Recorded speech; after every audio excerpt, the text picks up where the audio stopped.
हाय दोस्तों, मैं अजय आज फिर से प्रतिशत का अगला पार्ट लेकर आपके सामने आया हूँ।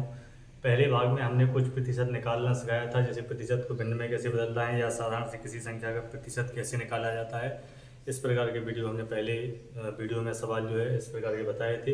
सीधे सीधे सवाल थे, उनको हमने बताया था और कहा था कि आपको अगले वीडियो में लेवल फर्स्ट से वाले कुछ सवाल आपके सामने लेकर आएंगे। तो दोस्तों, आज हम लेवल फर्स्ट वाले कुछ सवाल आपके सामने लेकर आए हैं और ये सवाल अक्सर परीक्षाओं में पूछे जाते हैं। आज हम इस प्रकार के सवालों को करेंगे जो परीक्षा में आते हैं, टाइप 1 के सवाल। एक विद्यालय में कुल छात्रों का 70% है, 70% लड़के हैं। यदि लड़कियों की संख्या 756 हो तो लड़कों की संख्या बताइए। इस प्रकार के सवाल जो है लगातार परीक्षाओं में आते रहते हैं। इसको लगाने का तरीका क्या रहेगा? सबसे पहले हमें पता होना चाहिए कि जब भी हम सबसे पहले सवाल में हमें कुल छात्रों की संख्या पता होनी चाहिए, उसके बाद ही हम लड़के लड़कियों की संख्या बता सकते हैं। यदि प्रतिशत 100 पूरे जो छात्र हैं वो 100% के बराबर है, 100% पूरे छात्र हैं, उनमें से 70% लड़के हैं, 70% लड़के हैं। जब 100 में से 70% लड़के हैं तो लड़कियों में बचा हुआ जो प्रतिशत है वो लड़कियों का हो जाएगा। 100 में से 70% यदि लड़के हुए तो बचा हुआ प्रतिशत कितना हो जाएगा? 30। बचा हुआ जो 30% है वो हो जाएगा लड़कियों का, वो हो जाएगा लड़कियों का। यानी कि विद्यालय में 30% लड़कियां हैं। यहाँ से हमें पता चल गया है कि कितने प्रतिशत लड़कियां हैं? 3। ऊपर हमें लड़कियों की संख्या दी हुई है, लड़कियों की संख्या 756 है। और यदि हम मान लें कि स्कूल के कुल छात्र x हैं, स्कूल में कुल x छात्र हैं, x का 70% लड़के हैं, x का 30% लड़कियां हैं। लड़कियों की संख्या में दी हुई है तो हम लड़कियों की संख्या वाला समीकरण यहाँ पर बनाएंगे। स्कूल की कुल छात्रों की संख्या का 30%, कितना प्रतिशत? 30% लड़कियां हैं और लड़कियों की संख्या में सवाल में दी हुई है तो हम उसको बराबर रख सकते हैं। यानी लड़कियों की संख्या दी हुई है 756, x का 30% 756 के बराबर हो जाएगा। हम इसको हल करेंगे, हम 25 थी 75 3 6 256, x बराबर 25 252 गुणा 10, x बराबर 2520। अब हमारे पास यहाँ स्कूल के कुल जो छात्र हैं उनकी संख्या में पता चल गई कि एक स्कूल में जो कुल छात्र हैं उनकी जो संख्या है वो 2520 है। अब हमें लड़कों की संख्या निकालनी है। अब हम दो तरीके से निकाल सकते हैं, या तो इसमें से जो कुल संख्या हमारे पास है 2520, उसमें से हम सीधा सीधा लड़कियों की संख्या को इसमें से घटा सकते हैं। इस प्रकार से भी हम लड़कों की संख्या निकाल सकते हैं। इसको हम घटाएंगे, 10 में से 6 4 6, इसको हम घटाते जाएंगे 8 7 1। ये लड़कों की संख्या हो गई है। छात्र स्कूल में जो लड़कों की संख्या है वो ये हो गई है, जो कि 70% सवाल में आगे दिया हुआ था। या हम जब हमें कुल संख्या पता चल जाएगी स्कूल की तो हम दूसरा तरीका ये है कि हम कुल का जो छात्र है उसका 70% लड़के थे, 30% लड़कियां थी, 30% आपको दिया हुआ था। कुल का यदि हम 70% निकालें तो वो लड़कों की संख्या आ जाएगी। इस तरीके से भी हम निकाल सकते हैं। 2 जीरो से 2 जीरो कैंसिल हो जाएगा, बची हुई संख्या 252 गुणा 7। इसको जब हम गुणा करेंगे तो ये भी 1764 के बराबर हो जाएगा। यानी कि जो लड़कों की संख्या है, लड़कों की संख्या, ये जो लड़कों की संख्या होगी वो यहाँ से भी इस तरीके से निकाली जा सकती है। दो तरीके से हम इसको निकाल सकते हैं, या तो कुल संख्या में से लड़कियों की संख्या दी हुई है हम इसको घटाकर सीधा लड़कों की संख्या निकाल सकते हैं, या कुल संख्या का सीधा 70% निकाल कर भी हम लड़कों की संख्या निकाल सकते हैं। आप जिस चाहे तरीके से कर सकते हैं, लेकिन दोनों ही चीज़ों में आपको इस विद्यालय में, स्कूल में कुल जो छात्र हैं उनकी संख्या पता होनी चाहिए। उसके लिए आपको ये समीकरण बनाना आना चाहिए। हर सवाल में जिसका प्रतिशत दिया रहेगा और एक संख्या उसकी दी होती है उसका समीकरण बनाना है, और उसी के आधार पर हमें कुल स्कूल के छात्र या कोई भी चीज़ कुल जो होगा, टोटल जो होगा वो हमें पता चल जाएगा। उसी के अनुसार हम सवाल में अलग अलग चीज़ों की प्रतिशत में संख्या जो है निकाल सकते हैं। देखिए बिल्कुल इसी तरीके से दूसरा सवाल जो दिया हुआ है कि किसी परीक्षा में 18% छात्र प्रथम श्रेणी में, 38% छात्र द्वितीय श्रेणी में। पहले सवाल में हमने किया 1% दिया हुआ था, एक संख्या दी हुई थी। अगले में हमें 3 बार प्रतिशत दिया हुआ है, लेकिन करने का तरीका पहले का और दूसरे का बिल्कुल बराबर है। बस सवाल को पढ़ने और समझने की बात है।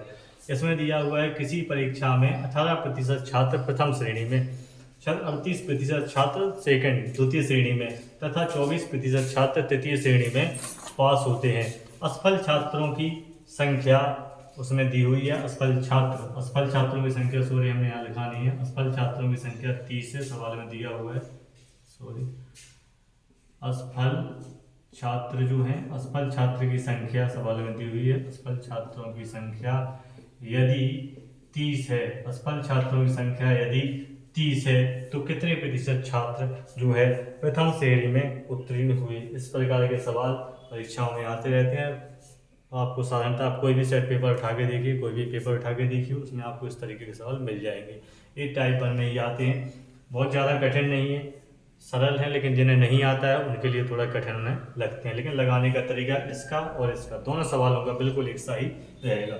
इसमें हम सबसे पहले देखेंगे कि फर्स्ट सेकंड थर्ड तीनों श्रेणियों में कुल कितने प्रतिशत, 100 में से 18% फर्स्ट क्लास पास हो गए हैं, 38% छात्र सेकंड पास हुए हैं, 24% छात्र थर्ड पास हुए हैं, 24% छात्र जो है वो थर्ड पास हुए। इन सबको यदि हम जोड़ लें तो हमें पास की संख्या पता चल जाएगी कि कितने प्रतिशत जो छात्र हैं वो पास हुए हैं, कि 100 में से कितने प्रतिशत छात्र प्राप्त हुए। तो हमने जोड़ेंगे 8 8 16, 16 4 30, तो वहाँ से ला जाएगी, तो 1 3 3 6 और 2 8, यानी यहाँ से हमें पता चल गया कि 100 में से 80% व्यक्ति पास हो गए हैं।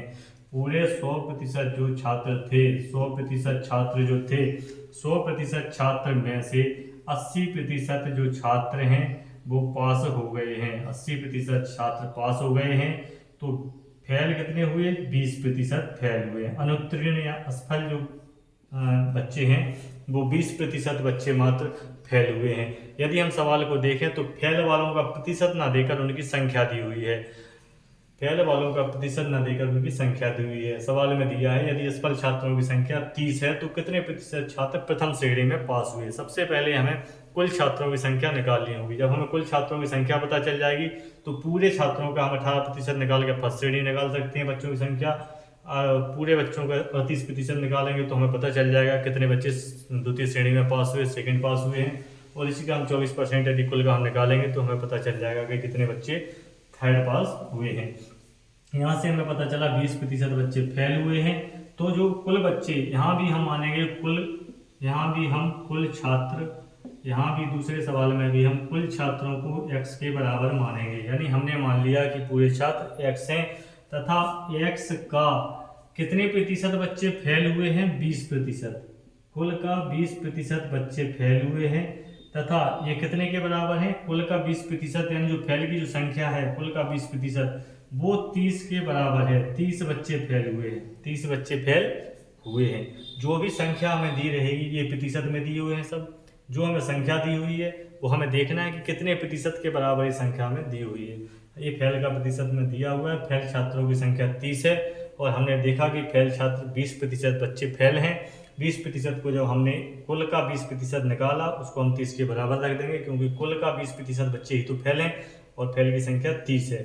इस तरीके से हम समीकरण को बनाएंगे और यहाँ से हम इसको हल करेंगे, 20 से इसको 5 बार में काटेंगे और इस तरीके से हमारे कुल छात्रों की संख्या 150 हो जाएगी। कुल छात्रों की संख्या बच्चों कितनी हो जाएगी, 150। जब हमें कुल छात्रों की संख्या पता चल गई है तो कुल छात्रों की संख्या का कितने प्रतिशत फर्स्ट में पास हुए हैं, कुल छात्रों का 18%, कुल छात्रों का 18% जो छात्र हैं वो प्रथम श्रेणी में पास हुए हैं। तो जब हमें कुल छात्रों की संख्या पता चल जाएगी तो इसी का हम निकाल लेंगे 18%, इसी का हम कितना निकाल लेंगे 18%। चूंकि हमें प्रथम श्रेणी निकालना है तो हम 18% लेंगे। यदि सवाल में पूछा जाता है कि बताओ कितने बच्चे दूसरी श्रेणी में पास हुए तो हम कुल बच्चों का 38% निकालते। यदि हमें पूछा जाता कुल बताइए स्कूल विद्यालय में परीक्षा में कुल कितने बच्चे तृतीय श्रेणी से पास हुए, तो हम कुल बच्चों की संख्या का 24% निकाल देते। इस तरीके से हम निकालेंगे, क्योंकि हम फर्स्ट वाले निकाल रहे हैं प्रथम श्रेणी वाले, तो कुल बच्चों का 18% हम निकालेंगे। यहाँ से 1 0 से 1 0 कैंसिल हो जाएगा। ऊपर हम 18 इसको काटेंगे, 5 से 15, 5 दूनी 10, 2 से इसको 18 को काटेंगे 9 बार में, तो इधर आ जाएगा 3 गुणे 9, 3 गुणे 9 यानी 9 3 27। 27 बच्चे जो हैं वो फर्स्ट डिवीजन पास हुए हैं, फर्स्ट डिवीजन पास हुए हैं। इस तरीके से हम इस प्रकार के सवालों को लगा सकते हैं।